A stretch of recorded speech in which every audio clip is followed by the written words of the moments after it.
እንዴት ያለ ቆሻሻ ተግባር ነው ግን የተጀመረው? ኤክስሽን በእንሳ መስይልኝ ዶሮ ለምን አልሽ? ያልጋ ጨዋታ ላይ ቶሎ ስለሚጨርስ ዮናታን አክሊሉ ምን አይነት ክፋት ስለሰራ ነው? ልብስ የለሽ ልብስ ገዛልሻለሁ ጫም ነው የምታምሪው ጌጥ። ኃይሌ ገብረስላሴ እረፍት ኢየሱስ ነው ሀብት አይደለም። እንዴት አይነት ባለ ሀብት በእናትህ አለፈኩ። በምን ቀረ? ደም ብዛቱን ማን ቼክ አደረገው? ቤተክርስቲያን ውስጥ ዳንስ በግልጥ ተጀመረ። በጭንቅላታችን ተተክለን ብናመልከው የሚያንሰው ጌታ ነው። ለምን ነው የምትተከየው? ባናትሽ መች ጠየቀሽ? ወይኔ ገፍትራችሁ ከቤተክርስቲያን አስወጣችኋት። እንደነዚህ አይነት ለከተቢሶችን አደብ የሚያስይዝ ጠፋ። ሞኝ ስትመክረው የሰደብከው ይመስለዋል። ልክ እኮ ነው። ሰው ሊያርማችሁ ሲመጣ እግዚአብሔር የልቤን ያህል አትበሉ። ይሄ ጠማማነት ነው። መስኪዬ ምን አለ ሁላችንንም ኢየሱስ እንዳንቺ ቢናፍቅ። የጸሎት ርዕሶቹን እያነበብኩ ለፈልፋለሁ። ጸሎት ማለት እኛ ዝም ብለን የምናነበንበው ነገር ግን እግዚአብሔር በምሕረቱ ባለጠጋ ስለሆነ ምሕረቱ ብዙ ነው፣ ምሕረቱ ብዙ ነው፣ ብዙ ነው፣ ብዙ ነው፣ ምሕረቱ ብዙ ነው፣ ብዙ ነው። ቢዝነስ ኢትዮጵያ ውስጥ ኦፍ ኮርስ ባለቤት ሲሞት ብዙ ቢዝነሶች ይሞታሉ። ባለቤት ደግሞ እንዴት ሞተ ያልከኝ እንደሆነ ያው በስጭቱ ደም ብዛቱ ይገለዋል። ደም ብዛቱ አላወቅንም። እኔ አሁን ሰው እካል የሚባል እንዴት አይነት ባለ ሀብት በእናትህ አለፈኩ ምን ሆነ እንዴው ቁርጥ ነው ያለው ይላል። በምን ቀረ? ደም ብዛቱን ማን ቼክ አደረገው? በምን መጣበት ደም ብዛት? እና አይ አብሮ የሚሞቱ ነገሮችን አናስተውል። በቃ ከሌ ነው ሞቶ አልተው በቃ አይደለም። ሺህ ሰዎችን እኮ ከኋላው ትቶ ነው የሚሞተው። እና እኔ በዚህ አጋጣሚ እኔ እንኳን ብዙ አንድ ደስ የሚለኝ ነገር ያው ጠዋት ተነስቼ ጅው አረጋለሁ። አሁንም ትሮጣለህ? አዎ ስቲል ግፊት አለች እኮ ግፊት ወረበለ በእናትህ አሁን እኮ የምናገረው ራሱ ገፋ ያለ በምሬት ሲናገርና ኃይሌ ገብረስላሴ የከበደው ህይወት እኔንስ እንዴት ያደርገኝ ይሆን እያሉ አንዳንዶቹ ሲቀልዱበት፣ አንዳንዶቹ ደግሞ በምሬት ሲያወሩበት ነበርና በነገራችን መጨረሻው ልክ እንደዚህ እረፍት ወደሌለው ህይወት ነው። በነገራችን ላይ አንዳንዶቻችን ገንዘብ እጃችን ላይ ሲገባ ሀብት እጃችን ላይ ሲገባ ዝና እጃችን ላይ ምናምን ዝና ሲመጣ ምናምን ነገር እረፍትን የሚሰጠን ይመስላል። እንግዲህ ይሄን ሰው ታውቁታላችሁ። ሂ ሶ ዌልዚ በጣም ዌልዚ የሆነ ፐርሰን ነው። በሀብት የሚታማ ሰው አይደለም። በገንዘብ ብዛት የሚታማ አይደለም። በዝና የሚታማ አይደለም። በጣም ብዙ የሚወዱት ሰዎች የሚያደንቁት ሰዎችም አሉት። ቆንጆ ህይወት የሚኖር ሰው ነው። ነገር ግን ሁሉ ነገር ሞልቶ ገንዘብ ሞልቶ ሁሉ ነገር ኖሮ እንደዚህ እረፍት ከታጣ ምንድነው ታዲያ ጥቅሙ? አይ ዶንት ቲንክ እኔ ሰው ስለ ህይወት ሲነሳ ምን አለው ገንዘብ አለው ሳይሆን ኢየሱስን አለው ወይ የሚለው አሁን ላይ ትልቁ ጥያቄ እንደሚሆን ማለት ነው። ጭራሽ በቤተ ክርስቲያን ውስጥ ነው።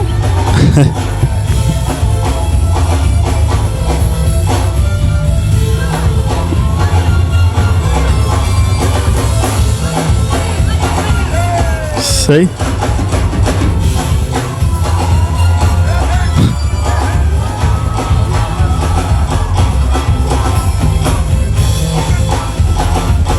የተቀባ ዳንስ ነው።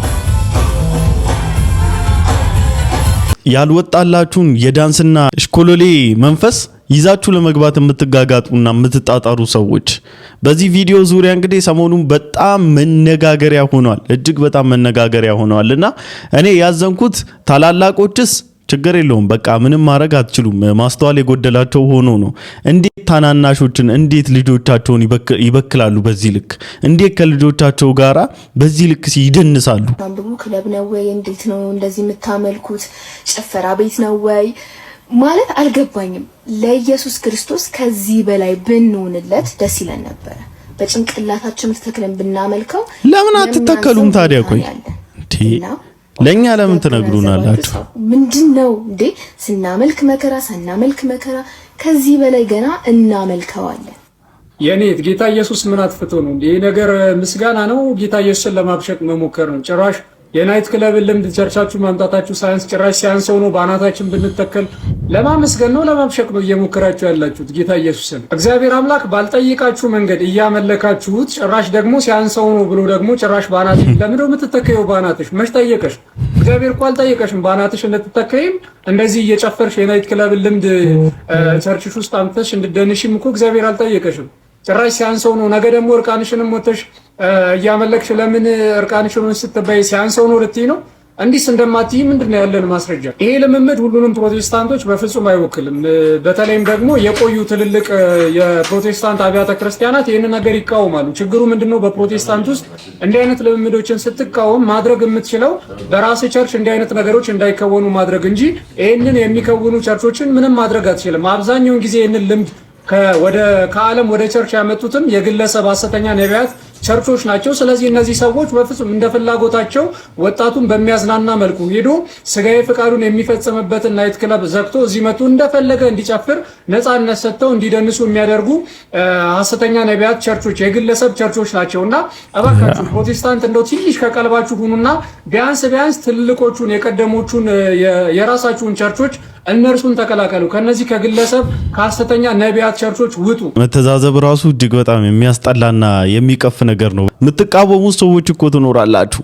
ኦርቶዶክስ ስለሆነ ብቻ ትክክል ያልተናገረ ይመስላችሁ። በጣም ትክክለኛ ነገር ነው ያወራው። ከናንተም ብሶ ደግሞ ወጣችሁ ከዚህም በላይ ለኢየሱስ ብንሆን ኢየሱስ ሁኑልኝ አላለም። በነገራችን ላይ በቃ የሚወደኝ ትእዛዜን ይፈጽማሉ። ዛት ሲት ሶ የክርስቶስን ፉትፕሪንት መከተል ራሱ አምልኮ ነው።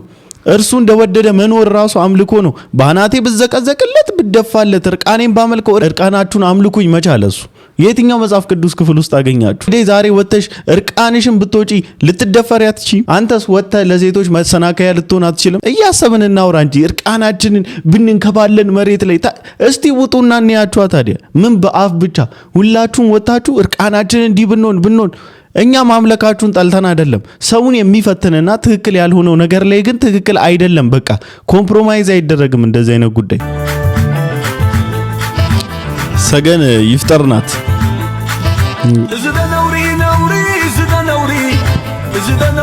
እቺ ነታችንን ብዙዎቻችሁ ታውቋታላችሁ። ልዑል እንዲኻ ንጉስ ዳዊት እኮ ዝቐለለልካ ባርነሱ ጽኡ ዝዘለለልካ ይቺ እህታችን እጅግ በጣም እግዚአብሔር የረዳት ሰው ናት። የእውነት ከነበረችበት ከዝና ከነበረችበት የእውቅና ማማ ላይ ምናምን ነው በቃ ራሷን ውርድ ያደረገችው የተወችለት ለክርስቶስና ወደ ጌታ ከመጣች በኋላ ሉዝ ያደረገችው ነገር የለም ወይ? ከዓለም በጣም ብዙ ሉዝ ያደረገችው ነገር አለ። እንደ በፊቱ በዓለማውያን ተቀባይነት አለ ወይ? የለም። ይሄ ደግሞ ከክርስቶስ ጋር የእውነትም ደግሞ ለመኖራችሁ አውተንቲኬሽን ነው ማለት ቻፓ ነው የሚያደርግላችሁ እና እቺታችን እያንዳንዱ የምታደርገው ነገር እያንዳንዷ ስቴፓ ወቀሳ ይቀርብባታል። እና ምንድነው ሐሳባችሁ? አንዳንድ ጴንጤዎችን ብትሆኑ ምንድነው አላማችሁ? ገፍትራችሁ ከቤተ ክርስቲያን ማስወጣት ነው ወይስ አቃንታችሁ በቤተ ክርስቲያን ውስጥ ማጽናት ነው? ገፍትራችሁ ከቤተ ክርስቲያን እያስወጣችሁ ብዙዎቻቸው ቼክ ቢደረጉ እንትና እንዲህ ብሎኝ እንደዚህ ተናግረውኝ የሰውን ድካም እንኳን ኮምፕሮማይዝ አለማድረግ በጣም ቆንጆ ነገር ሆኖ ሳለ ግን ሁሉም ነገር አፕሮች አለው። ቀርባችሁ የምታስተካክሉበት የራሱ ሜትድ አለውና እባካችሁ ሰውን ክፉ ቃል እየተናገራችሁ እየሰበራችሁ ከቤተ ክርስቲያን እያሸሻችሁና እያራቃችሁ ያላችሁ ሰዎች ጥንቃቄ ብታደርጉ መልካም ነው ብዬ አስባለሁ። ሰው ሊያርማችሁ ሲመጣ እግዚአብሔር የልቤን ያህል አትበሉ። ይሄ ጠማማነት ነው። በነገራችን ላይ ጠማማነት አንድ ሰው እንደዚህ ተኮፍሶ ጠማማ ሊሆን ይችላል፣ እንዲህ ብሎም ደግሞ ያለም ደግሞ ጠማማ ሊሆን ይችላል። ሁለቱንም ነው እግዚአብሔር የሚያው። እንደውም የሚሉ ሰዎች እንደውም በጣም አደገኛ ሰዎች ናቸው። እግዚአብሔር ሰው በልቡ ሞልቶ ከተረፈው ባፉ ይናገራል ብሏል። ስለዚህ ሰውን ሁሉ ማላጭ አድርገህ እየሰደብክ እኔ አፌ ብቻ ነው ውስጤ ባዶ ነው። ኧረ አይደለም፣ ውስጥ ባዶ አይደለም፣ ሞልቶ ነው። እስከዚህ ድረስ እንደዚህ ሲሞላ ነው በአፍ በኩል ይወጣው። የአፍ ከየት ያመጣዋል? ከልብ ውስጥ እኮ ነው የሚያወጣው። የምታረግበት ቦልድነስ ራሱ በቃ ጥንካሬህ ራሱ የምታሳየው ራሱ ድፍረት ምን ያህል ውስጥ ያ ነገር እንደተሞላ ነው የሚያሳየው። ስለዚህ በአፍህም ይታያል፣ በተግባርህም ይታያል ውስጥ ያለው ነገር። ስለዚህ እግዚአብሔር የልቤን ያህል ስትል ምኑን ነው የሚያው? ጠማማነትስ ቢሆን እያየ ያለው እግዚአብሔር። ባለፈው ወንጌል እየሰራን የግሮሰሪ ቤት ባለቤት ነው፣ ክርስቲያን ነው ግን የግሮሰሪ ቤት ባለቤት ነውና ወንድሜ እግዚአብሔር ንስሐ ብትገባ ይቀር ይልሃል ምናምን ብለን እንደዚህ ያወራንና አሁን የመጠጥ ቤት ያንተ ከሆነ ካንተ አልፈ እኮ ሌሎች ሰዎች ኃጢአት እንዲሰሩ እያደረክ ነው። ቤት ውስጥ ዝሙት እንዲሰራ እግዚአብሔር እንዳይከበር እያደረክ ነው። አሁን ይህ ሲኦል እንደሚያስገባ ታውቃለህ አለና አረ እግዚአብሔር የልቤን ያውቃል፣ እኔ ውስጤ ክፉ ሰው አይደለሁም ማለት ነው። መጣብኝ ነው ለነገር ሽቀላ ነው። ምን እግዚአብሔር ልብን ያውቃል። ገንዘብ እንደምትወድ ነው እግዚአብሔር የሚያውቀው እንዴ? ከሱ የበለጠ ገንዘብን እንደመረጥክ ነው የሚያውቀው። ምንድነው እግዚአብሔር የልብን የሚያውቀው? ሰው እየደነሰ ለዚህ ሲፈነካከት አንተ ገንዘብ እያገኘ እግዚአብሔር የልብን ያውቃል። እና ተበሳጨበት ነው ሊመታ ነበርና እንዴት አይመታ በቢዝነሱ ነው የመጣበት እኮ በጣም ስለሚያስገርመኝ ነው ይሄ ነገር። አይባልም እንደዚህ ምን ማለት ነው እንዴ? ኃጢአት እየሰራ እንደ ልብ ከእግዚአብሔር የራቀ ነገር እግዚአብሔርን የሚያሳዝን ነገር እየሰራ እንዴት ነው እግዚአብሔር የልብህን የሚያ ምን አይነት ልብ ነው የሚያለ? ይሄ ድቡ የሚለው ነው እንዴ ወገኖቼ? እዚህስ ድቡ የሚለው ነው እሱ ምናልባት ድቡ የሚለው ያስኬዳል። ስለ ውስጥ ማንነት እያወራን ከሆነ ግን አይደለም። የምትናገሩት ነገር የምታደርጉት ነገር ነው ልባችሁን የሚያሳየው። ስለዚህ እንመለስ ወደ እግዚአብሔር። እንደዚህ አይነት ትግል ነው የገጠመን ወገንታት፣ ከባድ የሆነ ትግል ማለት ነውና ስትናገሩ ምናምን ስህተት የሆነውን ስትናገሩ መከራ ነው። አንተም ማንፈራጅ አደረገ ይላሉ። አሁን ደግሞ እቺ የሆነች የጴንጤዎች ትሬንድ ሆናለች። በዚህ ጋር ስህተት አይታችሁ ምን ማለት ነው ምን አይነት ነውር ነው ብላችሁ ስትሉ አንተም ማንፈራጅ አደረገ። ባይዘው ወይ መተራረም ፍርጃ አይደለም፣ እውነትም መነጋገር ፍርድ አይደለም። ግን ደግሞ የሚፈረድብህ መንገድ ታሳያለች እውነት። በቃ ምንም ማድረግ አትችልም። እና እንደዚህ እግዚአብሔር ልቤን ያውቃል የልቤን ያውቃል እኮ ግን ደግሞ ወንድማችን እንዳለው እቺ ትርትር የምትለዋን ልባችሁን አይደለም ሐሳባችሁን የሚያውቀው። ሶ የእናንተ የምትሰሩት ሁሉ ነገር ኮንሲኩዌንሱ ወደ ኃጢአት የሚመራና ወደ ውድቀት የሚመራ ከሆነ ምንድነው ታዲያ ቤኔፊታችሁ ምንድነው? እግዚአብሔርስ በዚህ በምን ሊደሰት ይችላል? እዚህ አስቡበት። ነጋዴዎች ትናንት ኢንተርናሽናል ቢዝነስማን ጋር አብሬ ነበርኩ። ዲስ ጋይ ለሃይሚስ ነግራት ነበር። ይሄ ሰውዬ አይውሽ አንድ ቀን መጥቶ ያገለግለናል። ብዙ አገር ላይ ነው ቢዝነሱ ፋብሪካዎቹ ምናምን። ይሄ ሰውዬ ሲያወራኝ ከአገልጋይ የማይተናነስ ነው የቃል ሪቨሌሽን ያለበት መንፈስ ዓለም መንፈስ ጋር አለኝ። ከዚህ መንፈስ ዓለም እኮ ነው ቢዝነሱን ያወረድኩት አለኝ። ገባ ስፒሪት ሪልም ውስጥ ጀዝባ ጴንጤ ሆነ የንግዱን ዓለም ለመስበር አታስብ። ጀዝባ ጴንጤ እንደምን ታውቃለህ? መጽሐፍ ቅዱስ ልሳን አስወራው ስድቡ ሙሴ ይሄ በአሕዛብ ዘንድ አዋቂና አስተዋይ እንደሆናችሁ ያሳያል። ትበልጫቸዋለሽ። አንድ አይነት ነው የምትሰሩት። because of the anointing ሰማይ ስላለ ካንቺ ጋር ትበልጣቸዋለህ። እንደዚህ ጀዝባ እየተባለ እየተሰደበ ቁጭ ብሎ የሚሰማ ሰው ማለት ነው ልሽናባችሁ ቢላቸው እንኳን እምቢ የሚሉ አይመስለኝም። ይቅርታ አድርጉልኝና ማለት ነው ልሽናባችሁ ቢላችሁ እምቢ የምትሉ አይመስለኝም። እሺ ሽናብን ፕሮፌት የምትሉት ነው ይመስለኝ ምንም ቢላችሁ ማለት ነውና እንደዚህ አይነት እግዚአብሔር የሌለበት ደፋርና እንደነዚህ አይነቶችን አብዛኛው ወንጌላዊ አማኞችም ለምን እነኚህ ሰዎች አይወክሉንም ብለን በኮንፊደንስ መናገር እንዳልቻለን ለኔ በጣም ትልቅ ጥያቄ ሆኖብኛል። በጣም በቃ መንፈሳዊ ነን ብለን እናስባለን። እንግዲህ በጣም እናነባለን ከእግዚአብሔር ቃል ጋራ በጣም ቁርኝት አለን ምናምን ብለን የምንል ሰዎች ዳር ይዘናልና እንደዚህም ተብሎ ነበረ። ጀዝባ ተብለናል፣ ደሃኑ ሌባ ተብለናል፣ ደሃኑ በሽተኛ ተብለናል። በጣም ብዙ ነገር ብሎናል። እዚህ መድረክ ላይ የሚቆመው ሁሉ ይዘባበታል። እዚህ መድረክ ላይ የሚቆመው ሁሉ ያላግጣል፣ ሙድ ይዛል ማለት ነው ማለት እኔ አፍተሮል ስለዚህ ሰው ምንም አልናገርም ብዬ ነበረ፣ ግን ያናግረኛል። ምን ላድርግ? እሺ ኤኒዌይስ ግን አሁንም ቢሆን ቀን ሳለ ነቃ በሉ፣ ነቃ ደንገጥ በሉ እንጂ የእግዚአብሔር ቃል ያስደንግጣችሁ። በጣም ነው የምታምሩ ጌጥ። አመሰግናለሁ። ቀሚሷ አያምርባት? ይቺ ልጅ እንግዲህ ከምን ወደዚህ እንደተቀየረች አሳያቸዋለሁ። ብዙ ልብስ ነው የገዛሁት። እውነት ብዙ ልብስ ነው መቀየሪያ ምናምን ያስፈልገዋል። ራስሽን ጠብቂ እሺ። አልመሸም፣ ገና ጠዋት ነው። ብዙ ተስፋ አለሽ ወደፊት። ይኸውልሽ እቺን ነገር ስሚኝ። ሰው መኪና ሲነዳ ወደ ኋላው የሚያየው በስፖኪዮ ነው፣ ወደፊት የሚያየው በትልቁ መስታወት ነው። ፊት ለፊቱ ትልቁ መስታወቱን አንስቶ ስፖኪዮ ያደርጋል። ወደ ኋላ በትልቁ መስታወት አይታይም። በትልቅ መስታወት የሚታየው ወደፊት። የኋላው ትንሽ ገርበብ ለትምህርት ያህል ለጥንቃቄ ያህል ነው እንጂ ኋላ ላይ እንዲህ አይፈጠጥም። ትናንትናሽን እያሰብሽ የመጣሽበት መንገድ እያሰብሽ ነገሽን ማበላሸት የለብሽም። ገና በጣም ልጅ ነሽ። ካንቺ የሚያስፈልገው ፈቃደኝነት ነው፣ መበርታት ነው፣ እሺ ቁርጠኝነት ነው የሚያስፈልገው። በጣም ነው የምታምሪው። ኢትዮጵያዊ ቆንጆ ነሽ። አጨብጭቡላት። እሺ በደንብ ራስሽን ጠብቂ። ሴት ልጅ ደግሞ ራሷን መጠበቅ አለባት። እንደምትወዷት ንገሯት።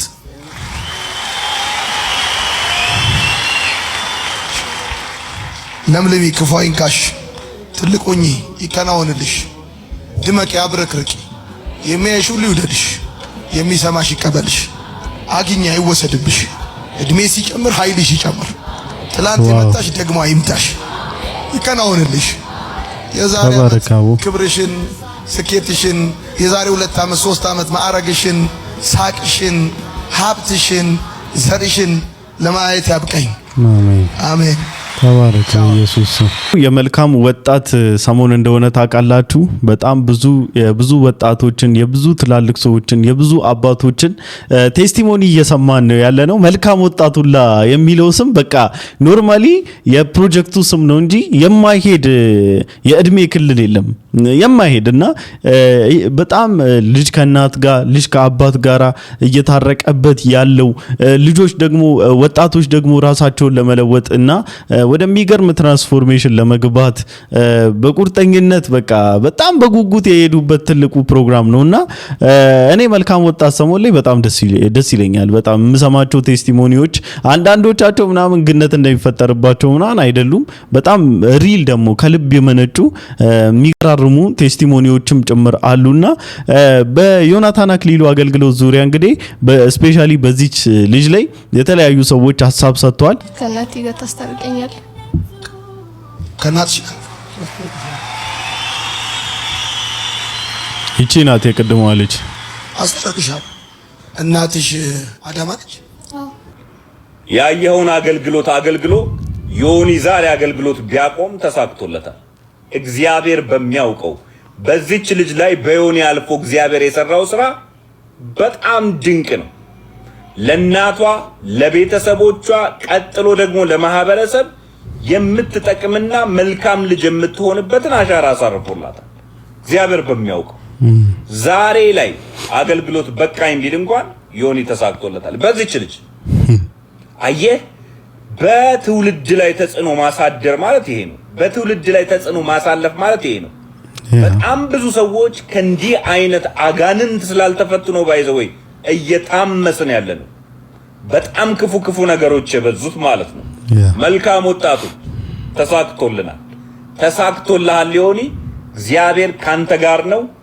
ተከናው አይ ሆፕ ብዙዎቻችሁ ከዚህ ወንድማችን ፕሮጀክት ጎን እንደምትቆሙና እንደምታግዙት ተስፋ አደርጋለሁኝ። በጣም ትልቅ ስራ ነው። ስፔሻሊ በነገራችን ላይ እኔ ለወጣቶች ማስተላልፈው ነገር ምንድነው እቺ 20 ቤቶቹ እድሜያችን ሉዝ ካደረግን በማይሆን ነገር ከባድ የሆነ ክራይሲስ ውስጥ ነው የምንገባው። ከባድ ነው ለመመለስና መልሶ የሆነች መስመር ውስጥ ለመግባት ራስን ለማቃናት ትንሽ አታካች ይሆንብናልና እቺ 20ዎቹ እድሜያችንን ባናስበላት ባይነኝ። እኔም 20ዎቹ ውስጥ ስላለውኝ ባናስበላት ባናስነካት፣ ለሰይጣን መዘባበቻ አሳልፈን ባንሰጣት። እቺ ምርጧ እድሜያችን ናት፣ ጎበዟ እድሜያችን ናት። ኤክስሽን በእንሳ መስይልኝ በዶሮ በእንስሳ ዶሮ ለምናልሽ? ያው ያልጋ ጨዋታ ላይ ቶሎ ስለሚጨርስ ድመት ለምናልሽ? ያየው ነው የሚያምረው። ውሻ ለምናልሽ? ቶሎ ስለሚፈልግ ድነው ቶሎ የሚፈልገው። ያው እንግዲህ ይሄንን ቪዲዮ ይዤላችሁ የመጣሁት ወጣትነታችን እንዴት አጋንንት ሊጠቀምበትና ኩክ ሊያደርገን እየሞከረ እንዳለ ነውና ነውር በአደባባይ በክብር የሚወራበት በቃ ይሄ የሆነ ደበቅ ተደርጎ በፊት ላይ እንኳን ደበቅ ተደርጎ እንኳን የሚከብዱ ነገሮች ማለት ነው። አሁን በአደባባይ ላይ በይፋ በቃ ሴቶች ድንግል አይደለሁም ስንት አመትሽ ላይ አጣሹ በዚህ አመቴ ላይ አጣሁት ምናምን በኮንፊደንስ የሚወራ ነገር ሆኗል ማለት በቃ ነውርም በአደባባይ ይሄ መጽሐፍ ቅዱስ እንደሚለው ለአንዳንድ ሰዎች ክብራቸው በነውራቸው ልክ ነው ማለት ነውራቸው ክብር ይሆንላቸዋል። ሶ እንደ ክብር አንስተውት ይመጻደቁበታል፣ ይኮፈሱበታልና ኤክሲሽን በምን ትመስይዋለሽ ከእንስሳ እንደ ዶሮ እንዴት ቶሎ ስለሚጨርስ ያልጋ ጨዋታ በቃ ይሄ የሆነ በጣም ደርቲ ከመሆን የተነሳም ይሄ ደፋር እግዚአብሔርን አለመፍራት ውስጥ እየገባ ነውና አንድ ቪዲዮም ደግሞ ደግሜ ላሳያችሁ። ብር እየቆጠረ ነው፣ እግሯን ከፈተችለት። ዘይነት ካፕሎችን ምን ብዬ ጠራቸዋለሁ መሰላችሁ? ይሄ አይደንቲቲ ክራይሲስ የገጠማቸው ሰዎች ናቸውና ሪሌሽንሺፓቸው ራሱ ጤናማ አይመስለኝም። ማለት ጤናማ አይደለም። የትኛው ወንድ ነው ሚስቱን በዚህ ልክ ርካሽ አድርጎ ቪዲዮ የሚሰራባት?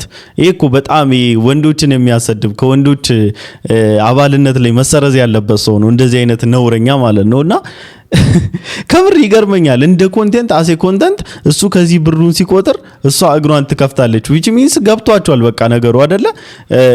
ገላዋን በገንዘብ ነው የገዛዋት አይነት ነገር ነው ማለት። እሷም ገንዘብ ካለ እሸጣለሁ አይነት ነገር ነው የሰሩት ቪዲዮና ትንሽ አሁን ከረንትሊ የምናያቸው ነገሮች እጅግ በጣም የሚያሳፍሩና ሼም የሚያስይዙ የሚደብሩ ነገሮች ናቸውና ብቻ እግዚአብሔር ይርዳን። ልጅ ወልጄ ነበር የመጀመሪያ ልጄን ወልጄ እንደ ማንኛውም እናትነት ጊዜን ወስዶት በጣም ከጌታ ጋር ተጠፋፍቼ መጸለይም ከባድ ነው። ከዛ በኋላ ነው አስታውሳለሁና አንድ ጊዜ ሳገኝ ጸሎት ቤተልሔም የሚባል አለ። ብዙዎቻችን ክርስቲያኖች ሄደን የምንጸልይበት ደብረ ዘይት ያለ የጸሎት ማዕከል ነውና ለ3 ቀን ልሂድ እዛ ልጄን ያዙልኝ ብዬ ሄድኩኝ። ቤት መንገዱ በቃ አልደርስ ብሎኝ ጌታ ከኔ ጋር ነበር። እዛ ቀጥሮኝ እየጠበቀኝ ነው መሰለኝና በከፍተኛ ረሃብ ነበር መሄደው እዛ ነው። ከዛ በቃ አስታውሳለሁ ገብቼ እንደለመድኩት ተንበርክኬ ግን ምን እንደምጸልይ አላቅም ነበር። ኦፍ ኮርስ የጸሎት ደሞ ርዕሶች ይዤ ነበር ደሞ የመጣሁት ይሄንንም እንዳልረሳው ብዬ ከየቱ ልጀምር በሚል ሐሳብ እያልኩኝ እለፈልፋለሁ። ዝም ብዬ የጸሎት ርዕሶቹን እያነበብኩ ለፈልፋለሁና ከዛ የገባኝ ነገር መንፈስ ቅዱስ ያስረዳኝ ነገር ጸሎት ማለት እኛ ዝም ብለን የምናነበንበው ትትትት ብለን የምናወራው ነገር ሳይሆን እሱ እንዲያወራን የመጣሁት እኔ ስለናፈቀኝ ያው እንደ ልጅ የባጡንም የቋጡንም እየቀባጠርኩ ነበር። እኔ ጸጥ ማለት እንዳለብኝ ተሰማኝ። ጸጥ ብዬ ምን እንደምጸልይ ራሱ አንተ ስጠኝ፣ ጸሎትም አንተ ስጠኝ እና ደግሞ አንተ ተናገር፣ እኔ ጸጥ ልበል። መዝሙሩ ላይ ሊትራሊ እዛ ያልኩትን ነው ያልኩት። መዝሙሩ ላይ ፈልጌ ይሄን የመጣሁት ከዛ ድረስ ልጄና ሲጂ ፈልጌ ይሄን የመጣሁት ናፍቀኸኝ ነው የመጣሁት እና አንተ ለብቻህ እንድትደመጥ ውስጤ ያሉት ጩኸቶች ይሄንንም ጸልይ ይሄንንም ንገሪው የሚሉኝ የስጋዬ ጩኸቶችና ምኞቶች ረጭ ይበሉልህና አንተ ተናገር። እኔ የምፈልገው ነገር ይዤ የመጣሁት የጸሎት ርዕስ ጥያቄ ሁሉ ይቅር እና አንተ ተናገር። ከዛ በኋላ ነው ይሄንን መዝሙር ተናገረኝ አባ ድምጽህን አሰማኝ በእጆችህም ዳሰኝ ልጅ ያለው አለሁ በለኝ እያልኩኝ እዛው እየዘመርኩ የወጣሁት መዝሙር። ወደዚህ የጸሎት መንፈስ ለመግባት ከባድ የሆነ ሪቪሌሽን ያስፈልጋል። ይሄ በመገለጥ የሚጸለይ ነገር ነው ማለት እኔ ጸጥ ልበል ስጋዬ ጸጥ ይበል አንተ ተናገር ማለት በጣም የሚገርም ነገር ነው።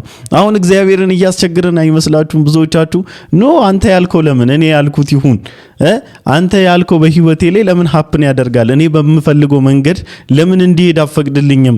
እኔ በምፈልገው መንገድ ሊድ እንጂ ለቀቅ አድርገኝ ተወኝ እንጂ ተወት አድርገኝ እያለን ትንሽ እያስቸገረን ያለን ይመስለኛል። አፍልተናል ብዙዎቻችንና ቤተክርስቲያን ስንሄድ እንኳን ጥያቄዎቻችን የስጋ ምኞታችንን የሚያረኩልን ቡክ ይዘን እስከ መሄድ ድረስ ኤክሰስ የሄዱ ናቸው ማለት በጣም ኤክስትሪም ከመሄዳቸው የተነሳ ማለት ነው። ቡክ ይዞ እስከ መሄድ እኮ ነውር ነው ማለት ሰው ቤተክርስቲያን መሄድ ያለበት ህብረት ማድረግ ያለበት ለጸሎት መንበርከክ ያለበት ፊቱን ለመፈለግ ነው። ተዘፍናላችሁ ሁላችሁም ጋንም ነው የምትሄዱት ምናምን ልጆች እያለን ናይጄሪያ ኖረናል እያቸዋለሁ። ከዚህም በፊት 3ኛ ክፍል እያለሁ ከክላስሜቶቼ ጋር ዘፈን ሲዘፍኑ እናንተ ሁላችሁም ጋንም ነው የምትሄዱት ምናምን ብዬ እንትን አልኩባቸው ማለት ነው። ከዛ ተሰብስበው አስረጅኝ ቆይቱ ጋር ነው መጽሐፍ ቅዱስ ላይ የሚዘፍን ጋንም ይሄዳል የሚለው ነገር ያለው ንገሪኝ ነው ምናምን ነገሩ። ያ ጥያቄ ሁሌ ስታክ ነበር ጭንቅላቴ ውስጥ። የእንግሊዘኛ መጽሐፍ ቅዱስ ላይ ዘፈን የሚባል ኮንሴፕት የለም። የሆነ የአምልኮ መዝሙር ብቻ ነው መዘመር ያለባችሁ የሚል ጥቅስ የለም። ዘፈን የሚለው ኮንሴፕት በአማርኛ ብቻ ነው ያለው። ዘፈኑም አልዘፈኑም ኃጢአት እንደሆነ አያስቡም ጭራሽ።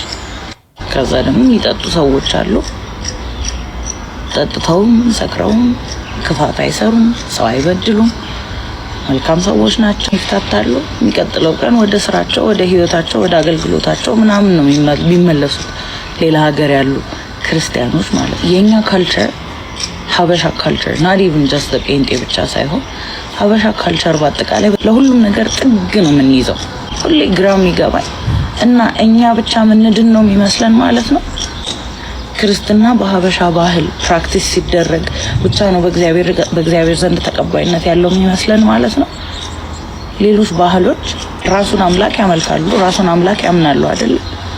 እነሱ ግን በራሳቸው ካልቸር ነው የሚያመልኩት።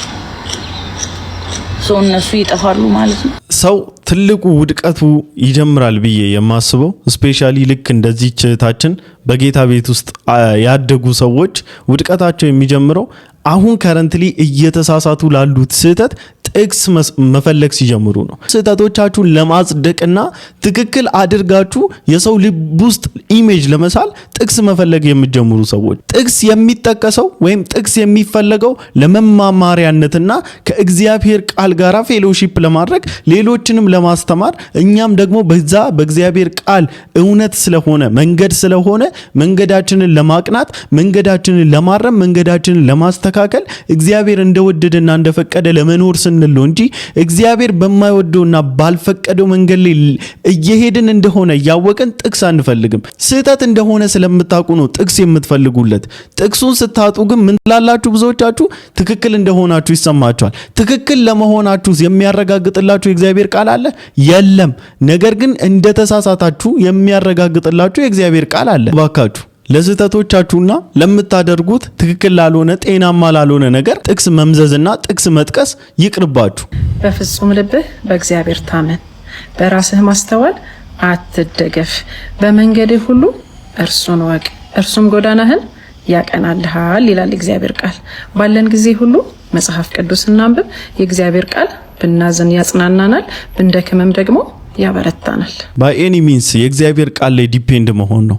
እኔ አሁን በጣም ብዙዎቻችሁ ምትሸወዱት በቃ ይሄ ነው። እያደግን ስንመጣ የሆነ ከፍ እያልን ስንመጣ የሆነ መረዳታችን ብሮድ እየሆነ እንደመጣ እየሰፋ እንደመጣ ልክ ሲሰማን ኢንዲፔንደንት ለመሆን እንሞክራለን በእግዚአብሔር ቤት ውስጥ። ኖ ዌይ። በእግዚአብሔር ቤት ውስጥ እያደጋችሁ እንዳላችሁ የሚሰማችሁ ሰዎች ይልቁንስ በእግዚአብሔር ላይ ዲፔንደንት ነው መሆን ያለባችሁ። እንደ ቤተሰብ እንደ ስጋ ቤተሰብ አይደለም። በስጋ ቤተሰብ ውስጥ እያደጋችሁ ስትመጡ ከቤት እየወጣችሁ የራሳችሁን ቤት ተከራይታችሁ የራሳችሁን ስራ ወደ መፈለግ ነው የምትገቡት። ልክ በእግዚአብሔር ቤት ውስጥ ግን እያደጋችሁ ስትመጡ ይልቁንስ አታችመንታችሁ ከእግዚአብሔር ጋር እየበረታ ዲፔንደንት እየሆናችሁ ጥገኛ እየሆናችሁ ነው ትመጡት። ያለሱ ምንም እንደሆናችሁ ከሱ ውጪ ማንም እንደሆናችሁ እንደዛ እየተረዳችሁ ነው የምትመጡትና ካደጋችሁ አይቀር እግዚአብሔር ላይ ማደግ ሳይሆን ወደ እግዚአብሔር ማደግ ይሁንላችሁ። አሁን እነዚህን ነቢያት ወጥቶ መናገር ምናምን የስድብ ማዕት ምናምን ነው የሚወርድባችሁ።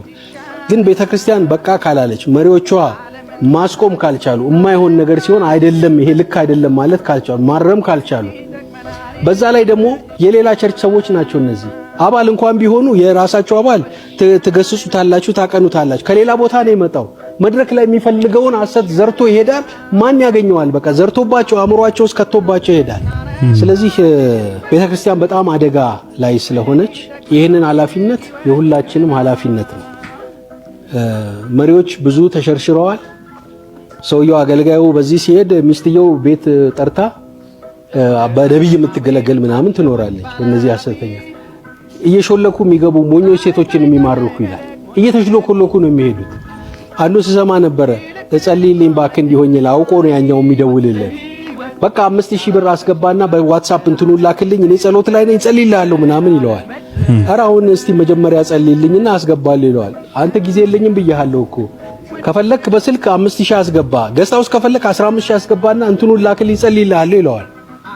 እንግዲህ እንደዚህ አይነት ሌቦችና አጭበርባሪዎች ጸሎት የሚነግዱ ሰዎች ቸርችን ሲፈነጩበት ዝም ብለን ነው የምናየው። ትልቁ ጥያቄ ዝም ብለን ነው የምናያቸው ወይ ነው?